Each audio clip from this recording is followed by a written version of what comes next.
Hello everyone, मेरा नाम है उत्कर्ष मिश्रा और आज की इस वीडियो के अंदर हम ये समझेंगे कि उम्मीदवारों का जो नामांकन होता है वो किस तरीके से होता है। यानी जो पर्सन इलेक्शन में पार्टिसिपेट करता है उसकी क्या कोई कंडीशंस भी होती है जो जिसके मन में आए वो इलेक्शन में पार्टिसिपेट कर सकता है। अगर कंडीशंस होती हैं तो कौन सी कंडीशंस होती हैं, इससे रिलेटेड और भी जानकारी हम इस वीडियो के अंदर कवर करेंगे।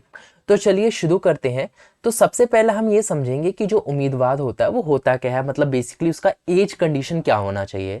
तो इस पहला पॉइंट ये बता रहा है। अब हाँ, इसकी इस चैप्टर से रिलेटेड और भी वीडियोस बनी हैं, आप उन वीडियोस को ज़रूर देखिएगा और इस टॉपिक के अगर आप नोट्स प्रिपेयर करना चाहते हैं तो उसको भी आप कर सकते हैं।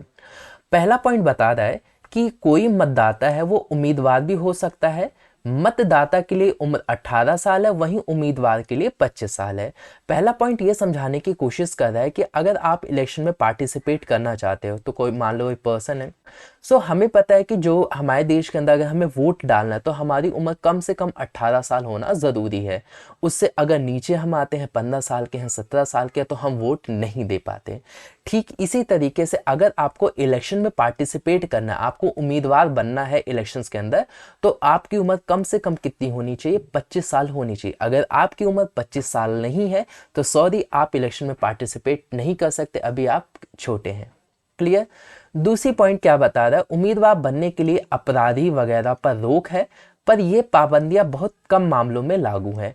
कहा क्लियर ये जा रहा है कि कोई भी पर्सन जो अपराधी है उसको इलेक्शन में पार्टिसिपेट करने से रोका जाता है। और देखो, पहली चीज ये है कि रोकने का कारण क्या है, क्योंकि जाहिर सी बात है कि सर वो अपराधी है।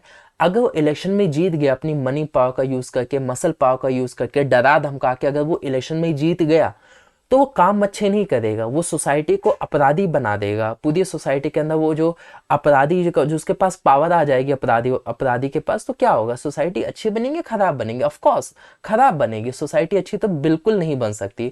इसी तरीके से पाबंदी लगी है, लेकिन ये चीज़ ध्यान रखने वाली है कि जो पाबंदियां बहुत कम लागू होती है। मतलब कह सकते हो ना कि हमारे देश के अंदर तक कई लोग अभी भी अपराधी होते हैं, वो इलेक्शन में पार्टिसिपेट कर लेते हैं क्योंकि लागू तो कर दिया गया पर एकदम कह सकते हैं ना स्ट्रिक्टली लागू नहीं किया गया इस प्रोविजन को, इस चीज को। अगर स्ट्रिक्टली लागू होगा तो ही जाके कुछ बात बनेगी। थर्ड पॉइंट कहता है चुनाव लड़ने के लिए हर एक उम्मीदवार को नामांकन भरना पड़ता है, कुछ रकम जमा करानी पड़ती है। इसमें बेसिकली ये है कि कोई फॉर एग्जांपल ये पर्सन है, अगर वो इलेक्शन में पार्टिसिपेट करना चाहता है तो ये पार्टिसिपेट कर सकता है। कंडीशंस हमने पढ़ ली है, इलेक्शन में पार्टिसिपेट कर सकता है, पर इसके लिए ना इसको अपना फॉर्म फिलअप करना पड़ेगा। फॉर्म में लिखना पड़ेगा मेरी उम्र ये है, मैं इस जगह से पार्टिसिपेट करना चाहता हूँ। और जब वो पार्टिसिपेट करेगा तो उसको पार्टिसिपेशन फीस पे करनी पड़ेगी। इसे हम यूँ समझ सकते हैं, ठीक है, कि अगर आप इलेक्शन लड़ना चाहते हो तो लड़ो, कोई दिक्कत नहीं है, लेकिन आपको पार्टिसिपेशन फीस जमा करनी पड़ेगी। ये फीस जो होती है वेरी करती है। जैसे अगर आप एमसीडी के पार्टिसिपेट करना चाहते हो तो वेरी करेगी, लोकसभा में लड़ना चाहते हो तो वेरी करेगी, अगर विधानसभा के चुनाव हो रहे हैं तो भी वेरी करेगी। अब यहाँ पे जो फीस ली जाती है आपसे वेरी करती है, लेकिन इस फीस को आपको इलेक्शन पूरा होने के बाद रिटर्न भी कर दिया जाता है। लेकिन रिटर्न करने की कुछ कंडीशंस होती हैं। उन कंडीशंस तो वैसे बुक में नहीं है, लेकिन मैं चाहता हूँ आप लोग जान लो, थोड़ा इंटरेस्टिंग सा है। क्या कह रहा है ये डिपार्टमेंट, इलेक्शन डिपार्टमेंट या कमीशन ये कहता है कि भाई आप इलेक्शन में तो लड़ो, उसके बदले आप मुझे फीस, अपनी इतनी फीस मुझे दे दो। अगर आपके वो तय कर देता है, या तो अगर आप जीत गए, अगर आप इलेक्शंस में जीत गए तो आप अपनी फीस लेकर मुझसे जा सकते हो, हम आपको आपकी फीस रिटर्न कर देंगे। क्लियर? दूसरी कंडीशन ये रखता है कि अगर आप मान लेते हैं जीते नहीं, आप हार गए, तो दूसरी कंडीशन है कि आपको कुछ वोट मिलने चाहिए।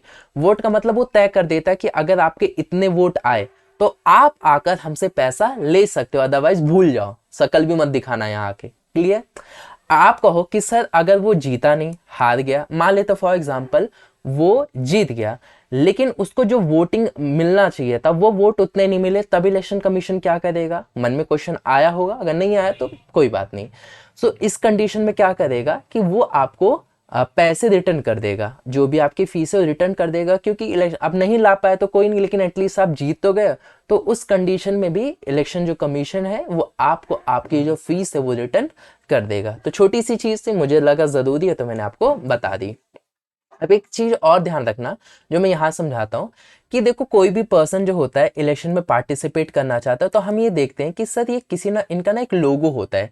जैसे कोई भी पर्सन जो कैंडिडेट खड़ा होता है उसका एक लोगो होता है। जैसे आम आदमी पार्टी है, उसका नाम है, उसका लोगो है, बीजेपी का नाम है, लोगो है, कांग्रेस का नाम है और उसका लोगो है। तो ऐसा कोई ऐसा पर्सन है जो जिसका मतलब क्या होता है, मतलब ये बेसिकली चीज़ें क्या होती है। तो फॉर एग्जांपल मान लेते हैं पर्सन है, ये इलेक्शन में पार्टिसिपेट करना चाहता है। तो फॉर एग्जांपल ये किसी भी पॉलिटिकल पार्टी के पास गया, उससे उससे कहा कि भाई मैं आपके मतलब तरफ से अगर आप मुझे चांस दो तो मैं आपका लोगो यूज़ करना चाहता हूँ। तो बीजेपी वालों ने मना कर दिया। मान लेते हैं कि भाई नहीं, हम आपको नहीं दे रहे, आप मेरे को उतने काबिल नहीं लग रहे। इसी तरीके से वो अलग और अलग पॉलिटिकल पार्टीज के पास गया, उन सभी पॉलिटिकल पार्टी से उस कैंडिडेट को मना कर दिया। अब बेचारे कंफ्यूज, करे तो करे क्या। तो ऐसे में क्या कर सकता है, ये इंडिपेंडेंट कैंडिडेट के रूप में भी इलेक्शन में पार्टिसिपेट कर सकता है। क्या इंडिपेंडेंट कैंडिडेट के रूप में भी ये जो उम्मीदवार है वो पार्टिसिपेट कर सकता है। इसके बदले जो इलेक्शन कमीशन होगी वो इसको इसका लोगो प्रोवाइड करेगी। ठीक है, तो कुछ समय के लिए टेम्परेरी इसको इस इंडिपेंडेंट कैंडिडेट को लोगो प्रोवाइड करेगा और इसी लोगो से अपने लोकेलिटी में प्रचार वगैरह करेगा। अब यहाँ पे ध्यान रखना, फॉर एग्जांपल जैसे बीजेपी वाले हैं, कोई भी पॉलिटिकल पार्टी हो, इस पर्सन को अपना दे दिया कि ठीक है आप मेरे लोगो का उपयोग कर लो, मेरे पॉलिटिकल पार्टी का नाम यूज़ कर लो। तो इसको आम हम लोग भाषा में पॉलिटिकल लैंग्वेज में टिकट के नाम से जानते, कहते हैं भाई मुझे टिकट मिल गई है। ये टिकट मिलने का मतलब कि मैं बीजेपी की तरफ से इलेक्शन में पार्टिसिपेट कर सकता हूँ, उनका लोगो का उपयोग कर सकता हूँ। ठीक है, उनके जो पॉलिटिकल पार्टी है उसका नाम उपयोग मैं कर सकता हूँ। ठीक है, उम्मीद करता हूँ ये चीज़ें आपको समझ में आ गई होगी। अब कुछ चीज़ें हैं जो आपको और समझना ज़रूरी है। वो ये है कि जो सर्वोच्च न्यायालय है, जो हमारा सुप्रीम कोर्ट है, उसने कुछ निर्देश दिए उम्मीदवारों के से घोषणा पत्र भरवाने की नई प्रणाली भी उसने शुरू की है। उसने मतलब कह सकते हो सुप्रीम कोर्ट ने कुछ निर्देश दिए। वो निर्देश क्या है कि उम्मीदवार के खिलाफ चल रहे गंभीर या आपराधिक मामलों पे उसे अपना विवरण देना पड़ता है। विवरण देने का मतलब क्या होता है कि कोई पर्सन जो भी इलेक्शन में पार्टिसिपेट कर रहा है, उसका अगर उसके खिलाफ कोई केस चल रहा है, कोई आपराधिक मामला चल रहा है, तो उसकी जानकारी उसे देना पड़ेगा। पहली चीज, जो फॉर्म फिलअप करता है ना, जो फॉर्म फिलअप करता है उस फिलअप में उसे लिखना पड़ेगा कि मेरे खिलाफ ये केस चल रहा है। दूसरा पॉइंट, उम्मीदवार और उसके परिवार के सदस्यों की संपत्ति और देनदारी का ब्यौरा, कि उनके पास कितनी संपत्ति है, उनको किससे कितना पैसा देना है, कितना लेना है, इस तरीके की चीज़ों का उनको ब्यौरा देना पड़ेगा। उम्मीदवारों को अपनी शैक्षिक योग्यता भी बतानी पड़ेगी कि वो कितना पढ़ा लिखा है। अब आप ये सोचो कि जो सर्वोच्च न्यायालय है वो ऐसा कर क्यों रहा है। इसका सबसे बड़ा कारण है कि जो वोटर्स हैं, जो आम जनता है, वो लोग ना अपने कैंडिडेट के प्रति ज़्यादा जागरूक बने, कि ताकि अगर ये सब जानकारी उनको मिलेगी कि इस पर्सन के पास इतने आपराधिक मामले हैं, इतने पैसे हैं, तो जनता अवेयर होगी कि इस बंदे को, मतलब उनके बारे में, कैंडिडेट के बारे में और जानकारी पता चलेगी और जनता अवेयर होगी कि इसे मुझे चुनना चाहिए या फिर नहीं चुनना चाहिए, फिर कोई दूसरा पर्सन कैंडिडेट है। फॉर एग्जांपल इस बार चुनाव लड़ा वो कैंडिडेट, उसने अपना संपत्ति में लिखा कि उसके पास फॉर एग्जांपल 10 करोड़ की प्रॉपर्टी है। चलो, अब 5 साल बाद जब उसने दोबारा लिखे तो उसकी प्रॉपर्टी 100 करोड़ हो गई। तो आप सोचोगे बंदे ने किया क्या है कि जब उसकी प्रॉपर्टी 10 करोड़ थी, अब सीधा 10 गुना, सीधा 100 करोड़ आ गए उसके पास प्रॉपर्टी। तो आखिरकार इसने ऐसा किया क्या है। तो आप कहोगे भाई इसने जरूर हमारे पैसों का घपला किया होगा। और फिर आप मतलब कह सकते हो ना, आप राय अपनी बना सकते हो, आपको समझ उसके प्रति ज्यादा बन जाएगी। क्लियर?